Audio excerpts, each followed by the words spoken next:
evening. Hey y'all, hey, welcome back to TyLane Ducksworth Reviews.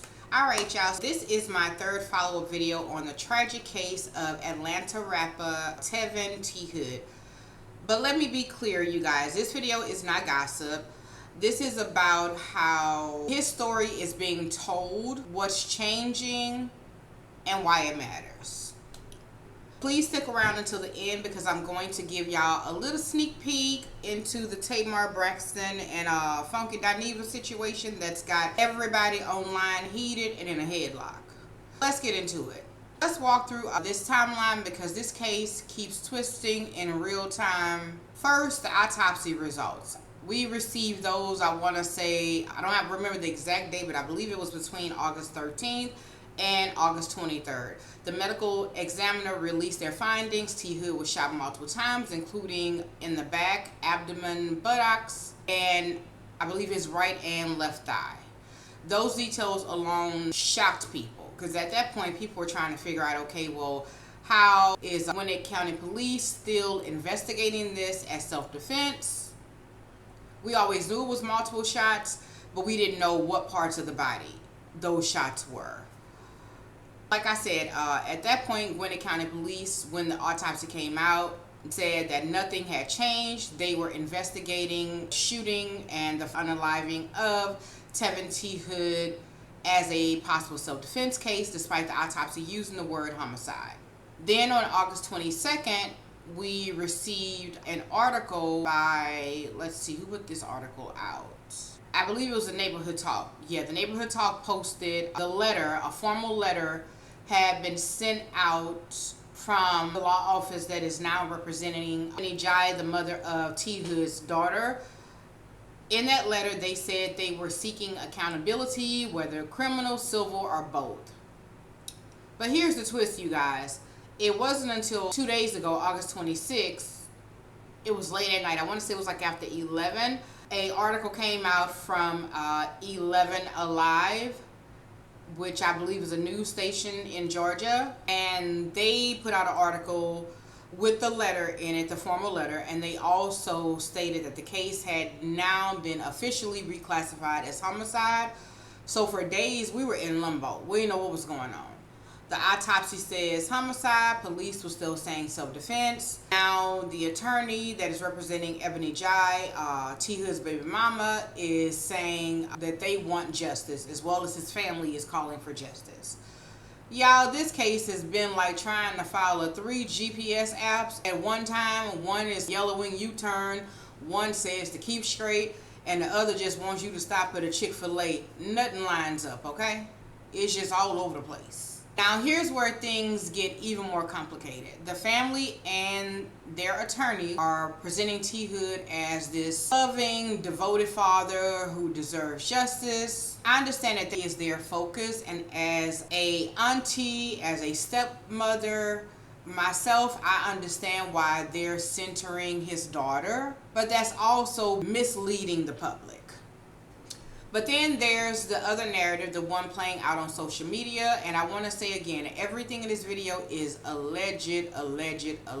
So allegedly, 2 videos surfaced online a few weeks ago that appeared to show T. Hood savagely beating Kelsey Frost, which was his girlfriend up into his demise. Those videos were shared by her friend that felt she needed to defend her friend because of the narrative that T. Hood's mom and sisters were putting out on social media.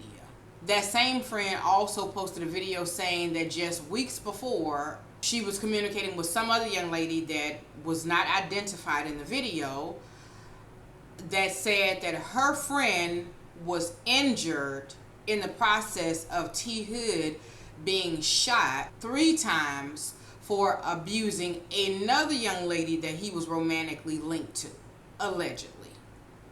Okay, so you have Kelsey's friend, and then you have this other girl that's on video telling Kelsey's friend that her friend was injured because she tried to intervene while T. Hood was allegedly abusing some other young lady that he's romantically linked to. And some guys were in the vicinity. I don't know if they were this young lady's family members or who they were, but they asked him, told him multiple times to stop and to take that somewhere else.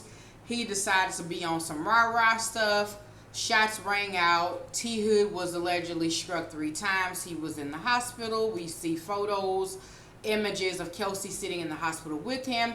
And this young lady that was on video with Kelsey's friend Sierra was telling her that she was up at the hospital to see her friend that tried to intervene in the situation, and she got shot in the leg. Okay? I know that's a lot. I hope I broke it down as best I could, y'all. So bear with me. Like I said, this is taking all kind of turns. So those videos were shared by her friend, and Kelsey was right by his side. That we see. I will say again, alleged. I was not there. I have to say allegedly, but we all saw those videos. And once the internet sees something like that, it's the same thing with that Cassie video.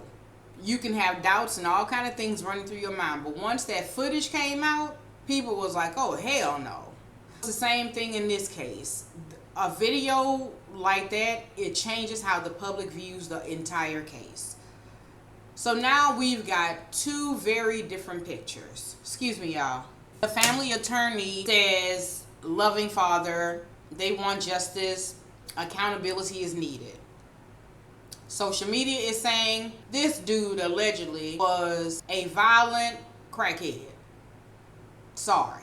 He was addicted to drugs. He was toxic. He was reckless. And he was headed down a path to where, from what we saw in those videos, we could very well be talking about Kelsey's case and Kelsey's autopsy instead of T Hood. From the looks of it, this young man was spiraling out of control. And the reality is both things might be true at the same time. That's what makes this story so heavy. It forces us to hold 2 truths in tension. It's so thick that you can cut it with a doggone butter knife. Now, this brings me to the bigger cultural question. Why do we always demand that people fit neatly into a small box, into categories, either saint or sinner, victim or villain? The truth is, we as human beings, we are complicated. We are complicated specimens, okay? T Hood could have been a father who loved his daughter and a man accused of harming women.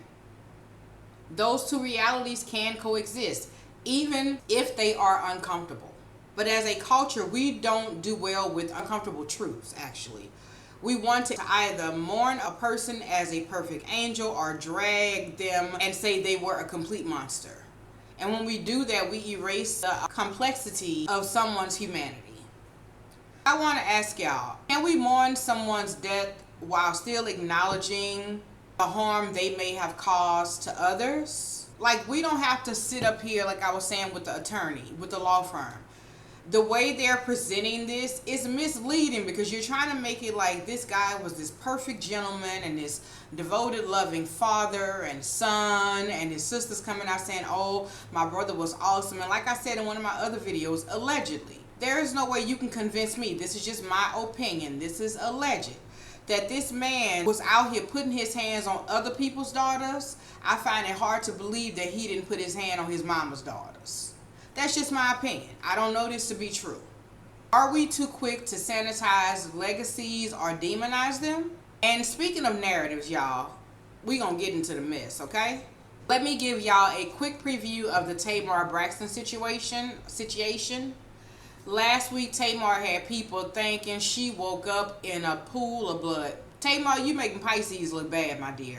My issue is that she didn't leave any details. I'm sorry that happened to her. I don't know what happened, but to wake up and come to the internet and announce, y'all, I woke up in a pool of blood, I almost lost my life. I'm paraphrasing here. The internet ran wild, and it left room for speculation to just run rampant and for people to be blamed that should not have been blamed, that we have now learned. Especially after photos surfaced of Tamar partying with Funky Dineva. Allegedly, Tamar supposedly it was Funky Dineva's birthday weekend. Allegedly, Tamar was supposed to have been taking him out for his birthday.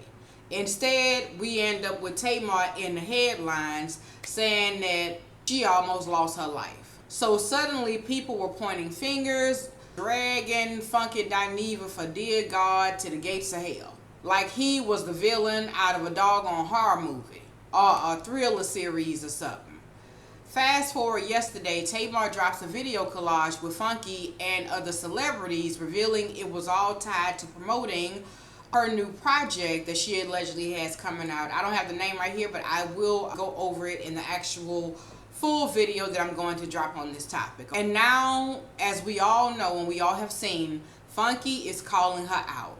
He started out being very humble, graceful, very understanding, and it seems that Tamar, in Tamar fashion, has chosen chaos.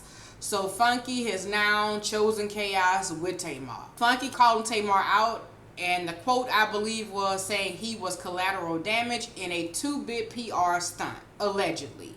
Now, I'm not going to get too deep in here, like I said, because I've got a whole separate video coming out on this tomorrow. But I wanted to flag it because it's the same theme as the T Hood case. Stories being spun and people just shooting off with narratives with no details, no context. Or with context and details and coming to their own conclusion. And people being painted as villains, and the truth, it gets lost in the mix. At this time, you guys, y'all can please go ahead and hit that like, subscribe button. Please comment. Please, y'all, give me feedback. Anyway, y'all, oh yeah, hit the notification bells because you do not want to miss the full breakdown on Tamar and Funky. Because Funky done had enough of Tamar bullshit. He was nice at first, and now the gloves can come off. So to go ahead and wrap up this T Hood case, you guys, it has gone from self-defense to officially a homicide. His family has lawyered up. The public is divided, and the narrative is pulling all of us in two opposite directions. And the bigger truth here is legacies are complicated. People are complicated. We are human beings. I know me myself. I can be 2-3 people in one day.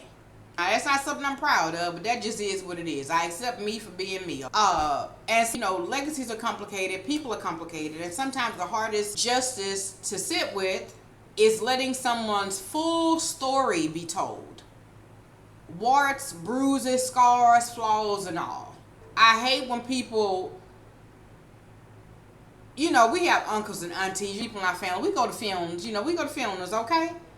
And for somebody to get up there talking about this person and you sitting there saying to yourself, like, who the hell they talking about? I know they ain't talking about Uncle Charlie. That ain't how Uncle Charlie was. Uncle Charlie was a mean, surly some of them. You know what I'm saying? And they sitting up there, you know, in the pew saying something completely different. And you saying to yourself, that ain't the Uncle Charlie I know. It's the same situation with this. And T Hood's mom know who he is and who he was. His sisters know who he is and who he was. But instead of them being honest, they are going through the grief process and they just at the stage of just pointing blame.